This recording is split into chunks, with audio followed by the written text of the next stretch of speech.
Generation کو بتایا جائے، خواب غفلت سے اٹھایا جائے، کفار سے ہاتھ نہ ملایا جائے، اس کو اپنا مشن بتایا جائے۔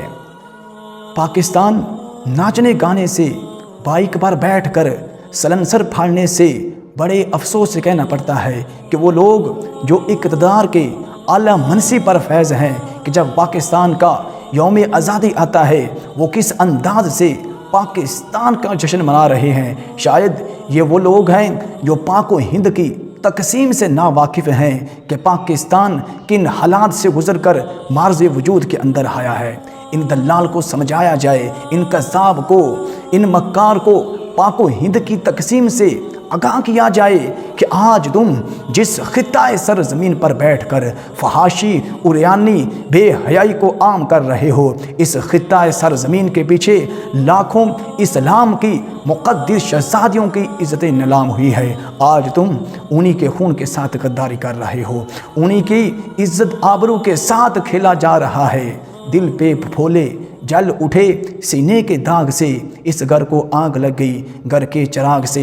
میں تو یہ کہتا ہوں کہ جب پاکستان کا یوم آزادی آتا ہے، چوکوں، بازاروں، گلیوں میں چادریں لٹکائی جائیں، دوپٹے لٹکائے جائیں، تاکہ ان کا وہ ضمیر جو مردہ ہو چکا ہے وہ زندہ ہو جائے۔ شاید ان کو غیرت آ جائے کہ تم لوگوں کو کیا پتہ کہ پاکستان کو حاصل کرنے کے لیے کتنی مشقتیں، کتنی مصیبتوں۔ خالق کائنات نے اپنی لاریب کتاب میں ارشاد فرمایا، لَإِن شَكَرْتُمْ، اگر تم شکر ادا کرو گے میری نعمتوں کا، لَأُزِيدَنَّكُمْ، تو میں اور اضافہ فرما دوں گا، وَلَإِن كَفَرْتُمْ، اگر تم ناشکری کرو گے، إِنَّ عَذَابِي لَشَدِيدٌ، بے شک میرا عذاب بہت بھاری ہے۔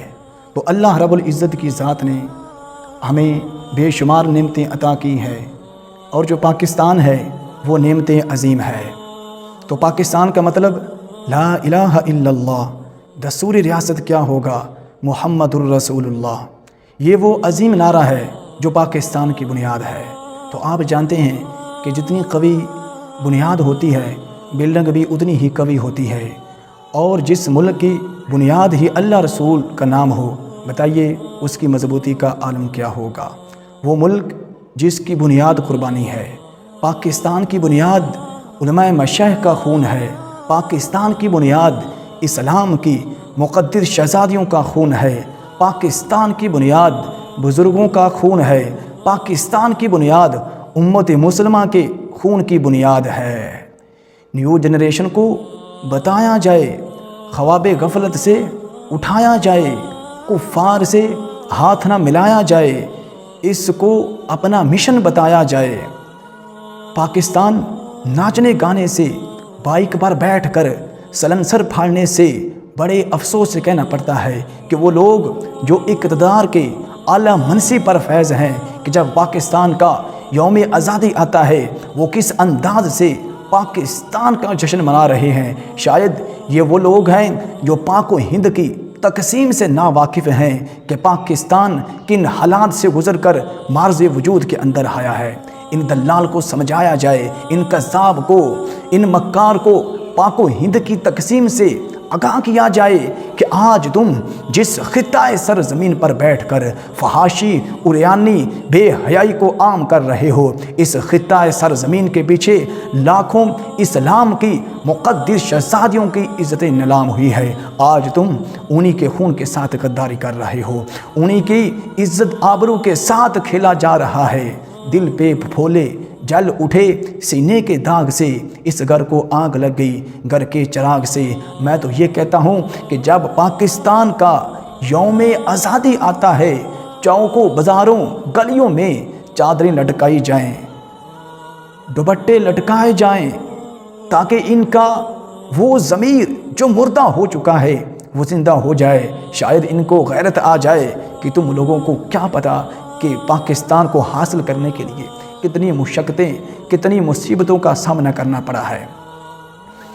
اور جب پاک و ہند کی تقسیم ہو رہی تھی، 50 لاکھ سے زائد اسلام کی خواتین کو گواہ کیا گیا، اس کے بعد انہی کے اعضاء کو کاٹا گیا، نظر آتش کیا گیا، نظر دریا کیا گیا، اور یہ پتہ ہی نہیں چلتا تھا کہ دریا خون کا بہہ رہا ہے یا پانی کا بہہ رہا ہے۔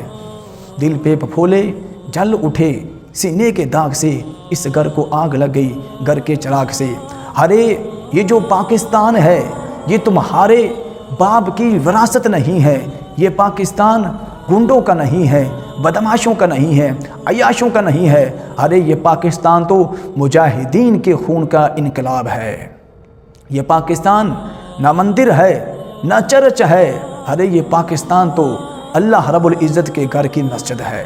تو یہ پاکستان کس نظریے پر قائم ہوا ہے؟ رب فرماتا ہے میری قدرت کا کرشمہ ہے کہ بھینس کے اندر ایک جانب گوبر ہوتا ہے اور دوسری جانب خون ہوتا ہے، اور دونوں کے بیچ سے میں تمہیں دودھ نکال کر دیتا ہوں۔ ارے یہی تو نظریہ پاکستان ہے کہ ایک جانب انگریز پلید تھا اور دوسری جانب ہندو پلید تھا، تو دونوں کے بیچ سے رمضان کی 27ویں شب کو 14 اگست کو اللہ رب العزت کی ذات نے دونوں پلیتوں کے درمیان سے پاکستان کو نکال کر دکھا دیا ہے۔